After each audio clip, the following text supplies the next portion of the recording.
The sun is an important part in the water cycle. The sun's light, thermal, and solar energy helps evaporate the water vapor from the ocean. When the water evaporates into water vapor, then to clouds in the atmosphere, this is condensation and transpiration. When there's lots of water in the clouds and comes down in rain, this is precipitation. This is the hydrosphere, when the rain comes down to the ground and it goes off mountains. This is called runoff. When the groundwater goes into the ground by the force of gravity, this is called infiltration. Let's focus on evaporation. Then the water turns into water vapor. It turns into fog and goes into the clouds.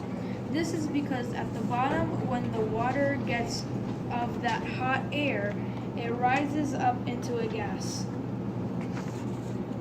Then it is condensation. This is when the water vapor gets up into the sky and forms clouds.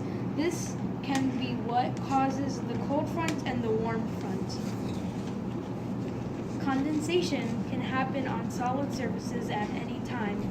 However, here, the water vapor condenses in mid-air. It condenses into tiny droplets, which in huge numbers could be about 900,000 to 1 million maybe. That makes a cloud. When the droplets became too heavy to surpass gravity, they fall to the biosphere in a process called precipitation. Precipitation always comes out of the clouds as snow due to the low temperature at that height. Rain and sleet happens because as the snow falls, it melts. Sleet is when the snow only partially melts, while rain is fully melted snow. If it changes none, snow happens, and under rare condition, it turns to hail.